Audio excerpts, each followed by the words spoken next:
Hey everyone, I just saw the film Only God Forgives at the theater right behind me. This was a movie that was really hard to find. I think it's really only on demand right now and playing a few theaters in New York and LA and in Orange County, which I'm at right now. And yeah, this film has created a lot of negative buzz. It has created a lot of hate. I remember the first thing I heard about this film was the fact that people actually walked out of the movie at the Cannes Film Festival. And I mean, I've seen a lot of terrible movies, but I've actually never ever walked out of a film, and I just don't understand that mentality. It's got to be, you know, maybe something that's so disturbing and shocking and stupid for me to really ever want to walk out of a movie. I've never walked out of a movie, and I did not walk out of the film Only God Forgives. Now, this is a film that is telling a story in the country of Thailand.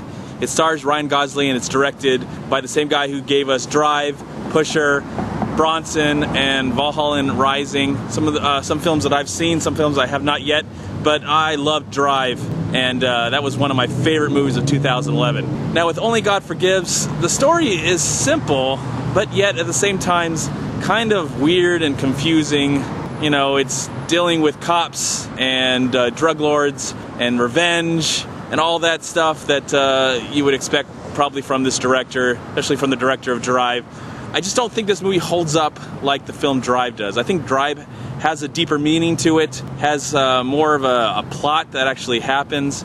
But I will tell you right now, I did not hate this movie. But I did not love this movie either. I'm kind of in the middle of this film. I did like it. I don't think I could actually recommend it to the mainstream audience or the average film goer. But if you really like art house films and you enjoy Drive, then I think you might find some enjoyment in this. If you absolutely hated Drive and found that movie to be very, very slow, you might find this movie to be a snail. I mean, this crawling as slow as a snail would crawl, because this movie is a slow piece of filmmaking.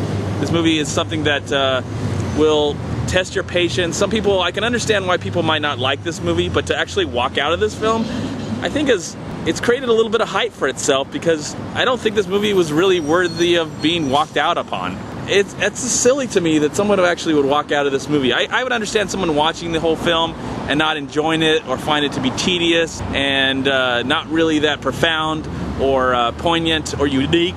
I can understand all that, but to walk out of it is kind of childish and stupid.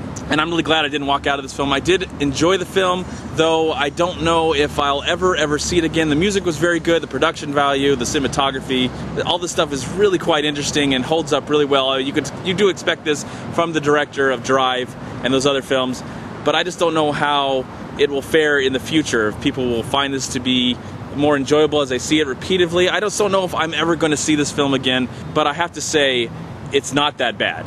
It's not terrible. It's just really weird, and I don't know how scenes really connect to each other. It's kind of all over the place, but the central story of it is there.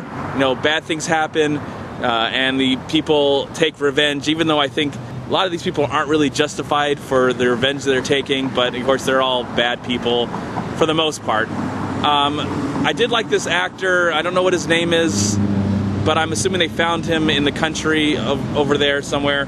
But I really liked him. He played this cop that was investigating this crime and also was trying to kill the people, I guess, before he actually got killed himself. You know, I did like Ryan Gosling, even though I felt like he probably said just a few sentences in the entire film, and the same thing can go for Kristen Scott Thomas, who plays his mother. She doesn't say much in the film as well. But again, I did not hate the film. I did not love the film. I liked the film, but I just don't understand why people would want to walk out of the film. That just baffles my mind, and you know, maybe it helps create hype so people actually want to go see it. I mean, it got me into the seat. I really wanted to see it because I was just curious why people would walk out of this film. I don't get why people would walk out of this film, but I can understand why people might not enjoy this film or not find any redeemable value about the film. But overall, I was never bored. I was interested and captivated, and I just felt like this weird dreamlike state while I was watching this. Very surreal, but I did not feel like my time was wasted. So I'm going to give Only God Forgives 3 stars. Please like, comment, and subscribe to my channel. I'm also on Twitter and I'm on Facebook. And please go to WeLiveFilm.com and subscribe right here on YouTube to We Live Film. And also go to WhoYouTube.com. And if you love and to see everything, and you're willing to stay and sit through an entire film and not walk out of the theater, which I highly recommend, no matter how bad the movie is, I don't think it's deserving of being walked out upon. I highly recommend you check out MoviePass.com. Thank you again for watching, and man, is it a beautiful day. The sun just comes in and out. I'm really grateful. I wish the theater was closer to me, because they show a lot of smaller films that don't really get seen. When it comes to Only God Forgives, your life is in your hands, man, if you want to go see it or not. It is a very acquired taste. Talk to you later. Bye.